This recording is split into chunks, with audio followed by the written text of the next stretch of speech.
Yo, what is up? I am back, and I got my hands on two very important tanks, the Object 777 version 2 and the Char Futur for both reward tanks you can get from Frontlines.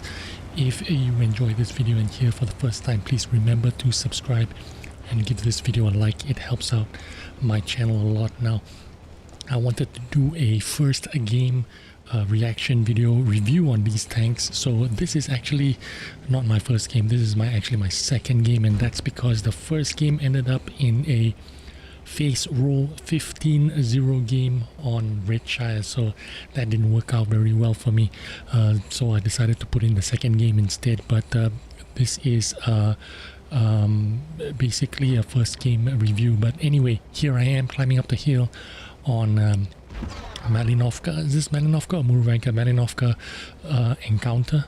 I'm trying to get behind the windmill here, and I'm fully loaded in premium shells, which is the heat shells on this tank, and a lot of reasons why, but I'll make it quick for you. I don't know much about this tank. I don't have a lot of information about this tank before I play this game. That's why I've got the heat on, fully expecting to face off with these patterns and the Conqueror, which is going to be super annoying in a hull down position. So I don't want to make up excuses, but this is how it is. I'd rather play with AP shells, but this is what's happening right now, and that's just the way it is for the moment. But anyway, here we go. 440 alpha damage. Now, they wanted to make this Object 777 a lot like the T10, which they did initially, 50 kilometers an hour top speed, but they decided to nerf it down slightly because it was, I don't know, maybe too similar to the T10. I'm not sure. But anyway, we've got 258 penetration on standard EP shells and 340 penetration on the heat shells, which is plenty for this tank. Now, you saw me take a little bit of damage there, and you saw me give a little bit, dish out a little bit of damage there. I can snipe out the Patton's cupola, but I cannot shoot, I cannot damage the mantlet of the Conqueror, which is like in a super annoying hull down position. I just can't compete against him, so I decided that I should just leave if I can't kill him, and that was the best thing I could do. Anyway, 440 alpha strike, same as the T10. Of course, in this category of heavy tanks, you are comparing this to T10s and the WZ1114, the Chinese version of the T10. Those are really good tanks, and so is this one.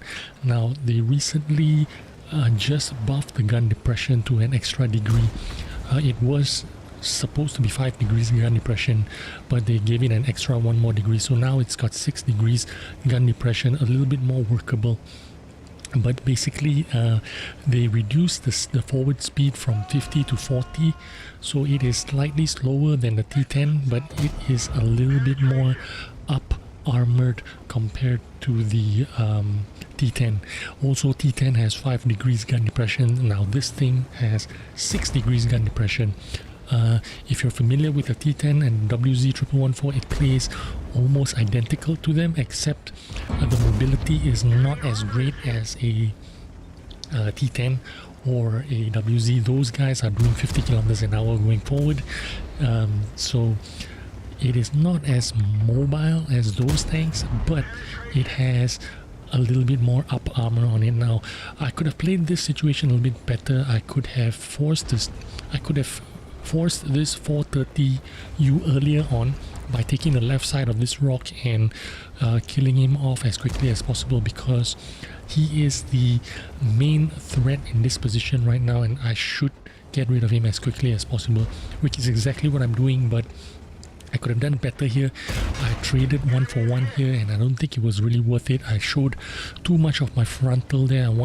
Didn't want to give him my front left wheel to shoot at, but I overpoked there a little bit, and now I decide to just eat another hit and make sure I kill him off, because he was in a very solid position out here in this rock. I couldn't give him this position. I had to take it away from him, but in the process I lost too much HP. Now I've got very little HP to play with, and at the moment I'm just trying to avoid RT before I decide what to do next. Now you notice that the Pattern, the Conqueror, the Progetto and the IS-6, they're still pretty healthy there, so I can't really go forward on my own here because they could just, you know, rush me and I'll be dead.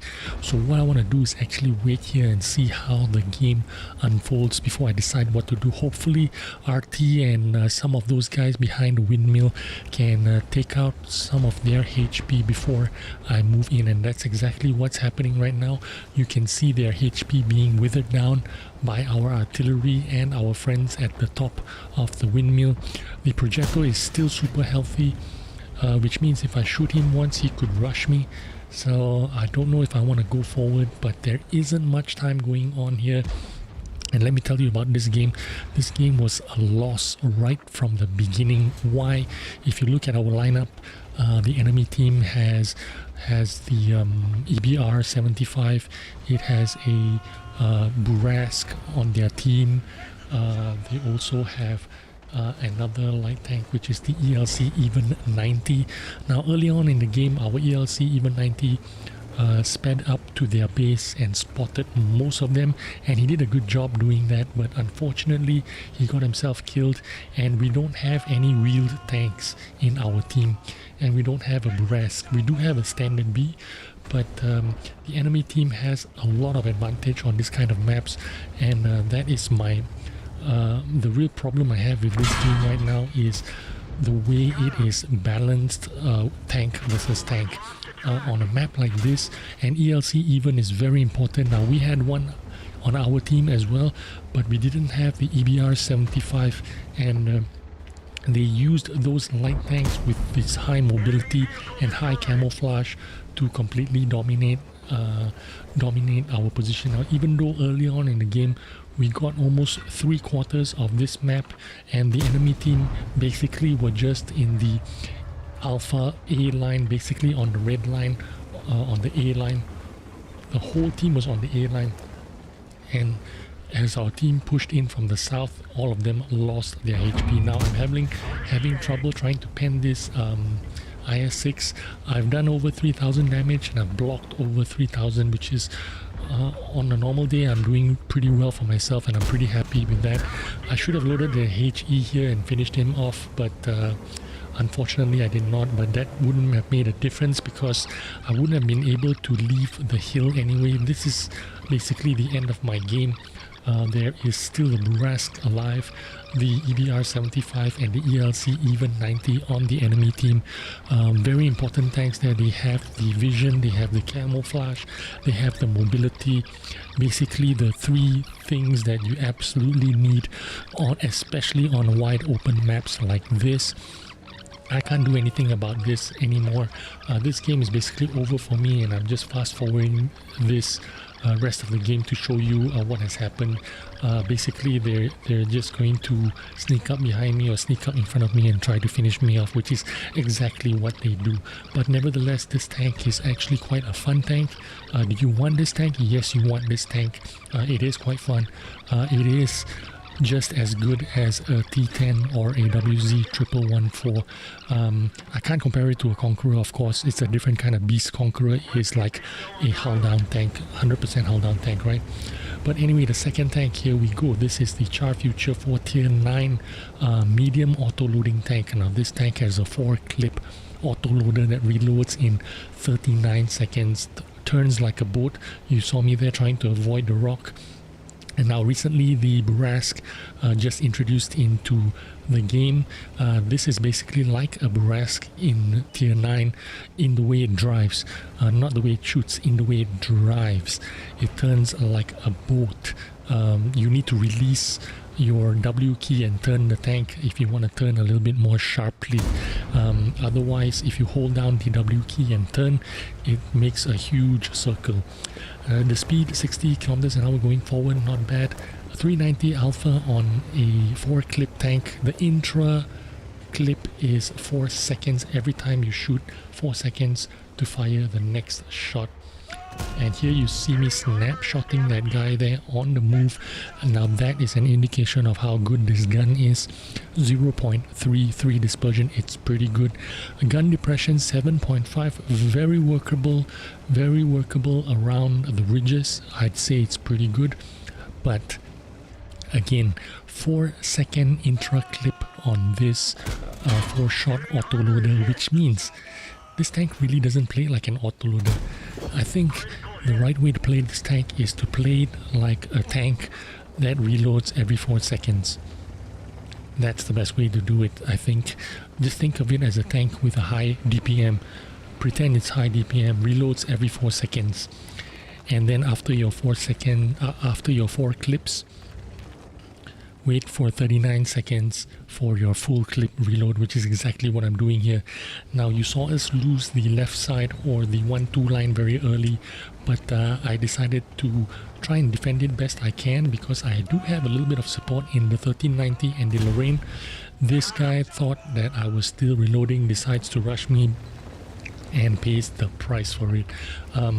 Between these two tanks, the Char Futur 4 and the Object 777, I am liking the Char Futur 4 much more because I like clip tanks, I like mobility, I like stealth. Now it is a medium tank, it does not have stealth technology as good as the Brasque. In the Brasque you can get 42% camouflage values. This tank does not have that. This tank has something like 35% or 33% camouflage values, I forget, but it does not have the great kind of camouflage values that you got in the Brasque. So a little bit less camo, a little bit less camouflage on the move compared to the Brasque. It is not a light tank, but it does play a little bit like a light tank, a little bit like a medium tank. But like I said, do not play this tank like a clip tank. Even though it is clip tank, play it like a 4-second reload tank, and that's how you should play it. But anyway, here we are still trying to hold out this position. Oh yeah, one question I wanted to ask you guys that come here for the mod pack. Do you like the team HP pool right here on the top? Because I'm thinking of switching to this team HP pool right here at the top in the latest update of the mod pack. Now I make a big mistake peeking out there because I was greedy. I knew fully well that I was spotted, but I didn't wait to go dark before I peeked out there, and because of that I took 3 huge hits because of that, and that was a huge mistake. Because of that I lost all my HP, and because of that I cannot play as aggressive as I wanted to. I could have gotten a huge amount more of damage if I had saved some of that HP, if I didn't take that 3 shots of damage from that standard B, from that Projectile 46, from that T54 mod 1. I lost 3, 4, 5, 6, 7, I lost 800 damage, 800 HP there. Knock down this tree and let's get to this rock and wait for those guys to show up. Here they come. Let me see if I can do some damage on them. Shoot him once, make sure I make that shot, very important. Wait 4 seconds. Oh no, I'm spotted again. Try and avoid getting hit, but unfortunately artillery shoots me, and he's gonna land a shot here pretty soon, and because of that I get stunned. This is no longer a tenable position for me. I need to leave. Plus I'm on the reload. It would be better for me to leave because I got no more HP. I can't take any more damage. The game is still close, 7-6. I need to keep myself alive for the end game and let the other tanks do a little bit of the work. Now again, on this map, we are the only side that has an EBR 75 wheeled tank, a light tank that can switch flanks, switch positions really quickly at high speeds and still have camouflage values of a light tank. So that EBR 75 being in that position in passive spotting in hiding in the bush. That is really helping out our team here to those guys in the middle to spot that 54 mod 1 and that standard B trying to flank us at the southern side of the map. Now here we are, just because of that EBR doing a little bit of that spotting, keeping us stopping those guys from rushing us in the middle, and that has bought us some time and bought us some opportunities to snipe those attackers. Now I'm taking up this bush here because I want to see what that guy can spot. Looks like he got spotted and he's getting shot at by the T54 mod 1, but not before the RT hits him and I hit him, and I'm going to do a blind here, just assuming that he was still there or tracked or something, and he was, and we got that important kill. And just like that, I've got 3000 damage, 420 spotting. This is the end of my game, and basically we won this game. I have no more HP, so I wasn't very brave to go forward and try and spot that standard B.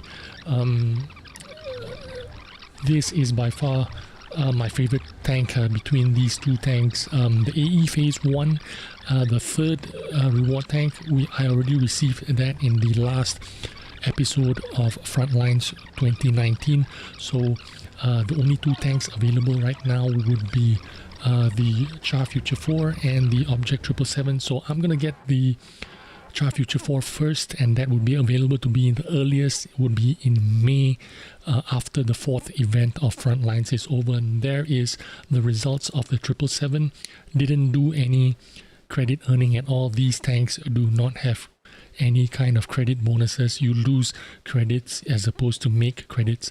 But the Char Futur 4 seems to be better because I didn't fire a lot or any premium shells. I just fired standard shells. Still, I didn't make any credits. The 80,000 there is because of a bonus. Otherwise, with minus that 80,000, I only made 18,000 credits. So this tank these reward tanks are definitely not credit earners. You might earn bonus XP, but not credit earners. So anyway, that was my quick reaction video on these tanks. Thanks for watching. I will see you on the next video. Bye bye.